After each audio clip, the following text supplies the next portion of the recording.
Assalamualaikum warahmatullahi wabarakatuh. Perkenalkan, nama saya Rati Rahmawati. Saya salah satu pengajar di salah satu SMK yang berada di Majalengka, dan saya di sini sebagai guru PPKN.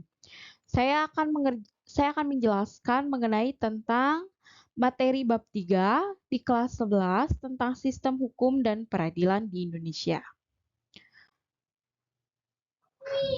Tujuan pembelajarannya yang pertama adalah mensyukuri nilai-nilai dalam sistem hukum dan peradilan di Indonesia sesuai dengan Undang-Undang Dasar Negara Republik Indonesia tahun 1945 sebagai bentuk pengabdian kepada Tuhan Yang Maha Esa. Menunjukkan sikap disiplin terhadap aturan sebagai cerminan sistem hukum dan peradilan di Indonesia, serta mendeskripsikan sistem hukum dan peradilan di Indonesia sesuai dengan Undang-Undang Dasar Negara Republik Indonesia tahun 1945, serta menyaji hasil penalaran tentang sistem hukum dan peradilan di Indonesia sesuai dengan ketentuan dalam Undang-Undang Dasar Negara Republik Indonesia tahun 1945. Yang pertama, definisi hukum itu sendiri saya ambil menurut Immanuel Kant. Hukum adalah keseluruhan syarat-syarat yang dengan ini kehendak bebas dari orang satu dapat menyesuaikan diri dengan kehendak bebas dari orang lain menuruti peraturan hukum tentang kemerdekaan. Makna dan karakteristik hukum. Hukum sendiri merupakan peraturan-peraturan hidup kemasyarakatan yang dapat memaksa seseorang supaya mentaati tata tertib dalam masyarakat serta memberikan sanksi yang tegas berupa hukuman terhadap siapa yang tidak mau mentaatinya. Fungsi hukum: 1. Sebagai alat pengatur tata tertib hubungan masyarakat. 2. Sebagai sarana untuk mewujudkan keadilan sosial lahir dan batin, serta sebagai penggerak pembangunan. Hukum sendiri, penggolongan hukum. Yang pertama adalah hukum menurut sumbernya. Hukum menurut sumbernya, ini ada 4 macam. Yang pertama adalah hukum undang-undang, hukum adat dan hukum kebiasaan, serta hukum jurisprudensi dan hukum traktat. Penggolongan hukum selanjutnya menurut bentuknya. Itu terbagi menjadi 2 macam. Ada hukum tertulis dan hukum tidak tertulis. Lalu berdasarkan tempat berlakunya, ada hukum nasional, hukum internasional, dan hukum asing. Sedangkan menurut waktu berlakunya, ada yang disebut dengan ius constitutum, artinya hukum itu berlaku saat ini, atau dikenal juga sebagai hukum positif.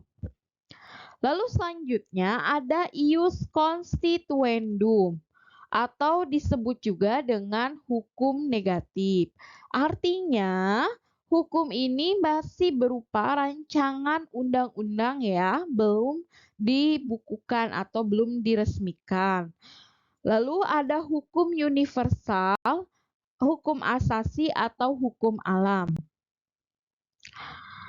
Sedangkan menurut cara mempertahankannya, itu ada hukum material dan hukum formal. Menurut sifatnya, ada hukum memaksa dan hukum yang mengatur atau melengkapi. Sedangkan menurut wujudnya, ada hukum subjektif dan hukum objektif.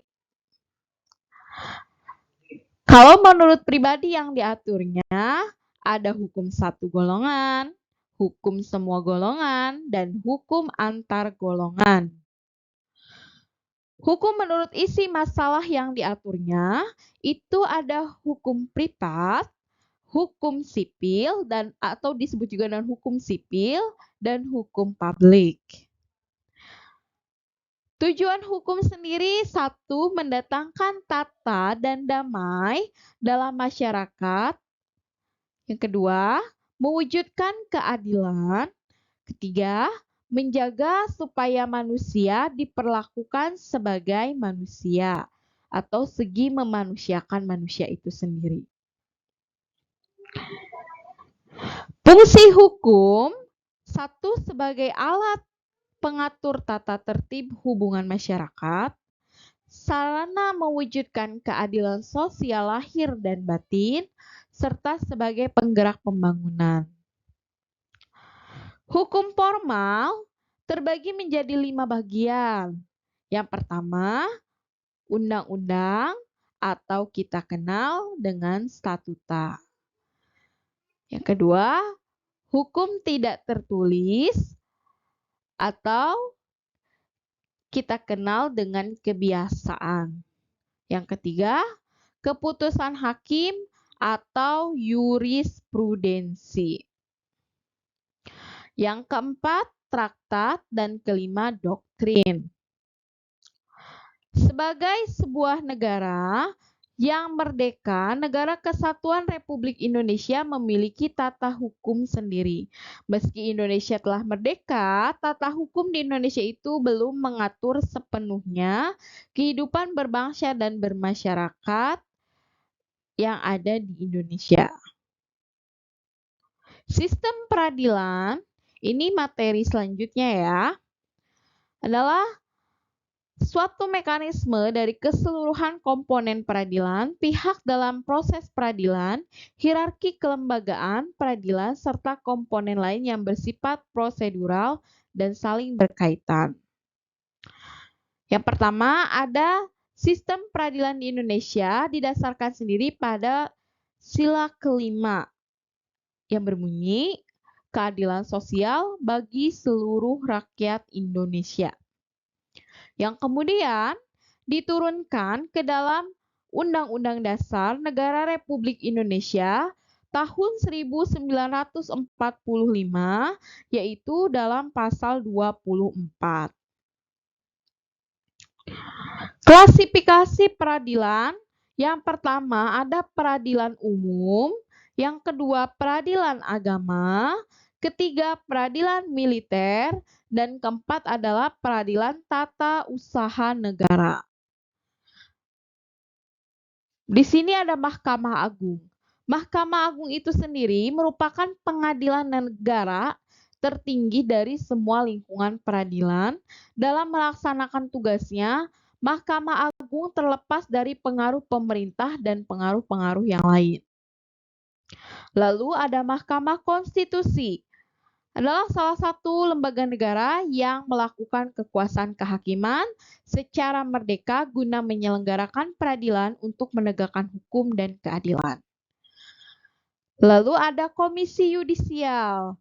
Di sini Komisi Yudisial itu berkedudukan di ibu kota negara Republik Indonesia, dan Komisi Yudisial ini bersifat mandiri dalam melaksanakan wewenangnya, bebas dari campur tangan atau pengaruh-pengaruh kekuasaan lain.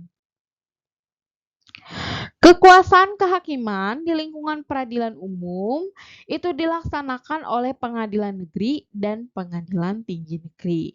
Jadi kalau pengadilan negeri itu rata-rata berkedudukan di kabupaten atau kota, sedangkan pengadilan tinggi itu rata-rata berkedudukan di provinsi.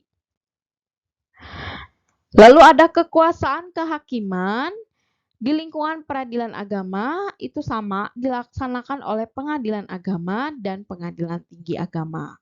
Nah, pengadilan agama ini khusus untuk orang yang beragama Islam. Jadi, pengadilan agama ini membahas mengenai masalah ya perkara perceraian, wakaf, hibah, sedekah, dan lainnya. Ini dibahas di peradilan agama. Lalu ada peradilan militer. Nah, peradilan militer ini ada 4 macam. Nah, ini digolongkan. Yang pertama ada pengadilan militer, pengadilan tinggi militer, lalu pengadilan militer utama, dan militer pertempuran. Selanjutnya ada peradilan tata usaha negara. Itu adalah kekuasaan kehakiman bagi rakyat pencari keadilan terhadap sengketa tata usaha negara. Mungkin cukup sekian penjelasan saya mengenai tentang materi bab 3 berkaitan tentang sistem hukum dan peradilan di Indonesia. Wabillahi taufiq walhidayah. Wassalamualaikum warahmatullahi wabarakatuh.